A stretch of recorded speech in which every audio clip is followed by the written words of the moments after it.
아시안 게임 이후로 인대 파열된 상황, 그로 인해서 진료를 받았고 2주에서 5주만 쉬면 된다라고 대표팀이나 협회에서는 얘기했을 때 안세영 선수 측에서는 이건 오진이다라고 말했던 부분 또한 협회 회장은 보도 자료를 통해서 내용을 진위 여부를 파악해서 자료를 내겠다라고 얘기를 했습니다.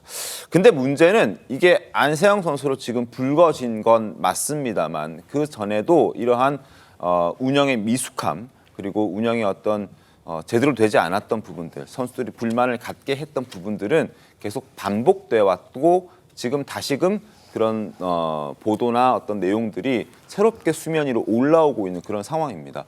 2008년 베이징 올림픽 금메달리스트 이용대 선수는 2014년에 협회의 실수로 자격 정지를 당하기도 했었는데 이게 번복되긴 했습니다만 어쨌든 자격 정지를 당할 뻔했습니다. 당시 이용대 선수 목소리 들어보겠습니다. 이번 도핑 문제를 통해서 걱정 끼쳐드린 것 같아서 너무 죄송스럽게 생각하고요. 다시 태능 선천에 복귀해서 훈련을 하게 됐는데 너무나 기쁘고 또 이제 다시 시작한다는 마음으로 또 태닝 선수촌에 입촌한 만큼 최선을 다하는 게 제 목표라고 생각하고 있고요. 많은 변호사님들과 또 소속팀 그리고 협회 또 많은 분들이 저랑 기정이랑 많이 힘을 내라고 좋은 말씀 해주신 거에 대해서도 항상 감사하게 생각하고 항상 최선을 다하는 선수로 열심히 하도록 노력하겠습니다. 한성훈 기자, 당시 왜 이런 일이 벌어졌습니까? 예, 2014년 10여 년 전에 배드민턴 협회에서 논란이 됐던 사건이 재조명되고 있는데요. 네. 그 보신 바처럼 2008년 베이징 올림픽 금메달리스트 이용대 선수의 일이었습니다. 2014년 이용대 선수는 이 도핑 테스트 고의 회피 의혹이 일어서 세계 배드민턴 연맹으로부터 1년 자격 정지 징계를 우선 받았었습니다. 네. 이 세계 반도핑 기구는 불시에 선수들을 찾아서 약물 복용 여부를 검사하는데 이 배드민턴 협회가 선수들이 어디 있는지 이 소재지를 정확히 보고하지 않아서 이 선수들이 세 차례 도핑 테스트에 한 번도 응하지 않은 겁니다. 이용대 선수와 김기정 선수 등이 징계 결정 전에 이 세계 배드민턴 연맹 청문위원회가 열린 덴마크까지 가서 억울함을 호소했지만 받아들여지지 않았습니다. 이후 이 배드민턴 협회가 선수의 잘못이 아닌 행정 실수였다 이렇게 재심을 요구했고 스포츠중재재판소에 항소했었는데요. 그 이후에 재심의를 열어서 자격정지 결정이 취소됐지만 이용대 선수는 그러니까 취소되고 이용대 선수가 2014년에 인천 아시아게임에 나설 수 있었습니다. 불과 2년 전에 2012년에도 이제 동메달을 땄던 이용대 선수였는데 2014년 대회에 대해서 이 도핑 파문 때문에 제대로 몸을 만들지 못했고 훈련을 해도 심리적으로 신경이 쓰였다 이렇게 회상하기도 했습니다. 정말 이건 전적으로 협회의 잘못이라고 봐야겠군요. 알겠습니다. 또 이런 일이 있었습니다. 지금 이런 게 한두 가지가 아닌데요.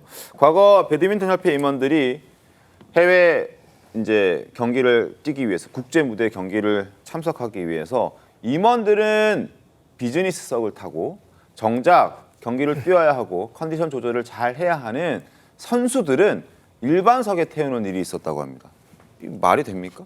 그러니까 본말이 전도됐다는 말을 이럴 때 쓰는 것 같아요. 임원은 비즈니스석, 선수는 이코노미. 그러니까 임원은 곧 직원 아닙니까? 그리고 직원은 선수가 대회에서 좋은 성적을 낼 수 있도록 서포트를 해주는 게 직원들의 역할이에요. 네. 그런데 마치 사장님과 직원의 관계로 좀 착각하고 있는 것이 지금 현재 배드민턴 협회의 모습이 아닌가 싶고요.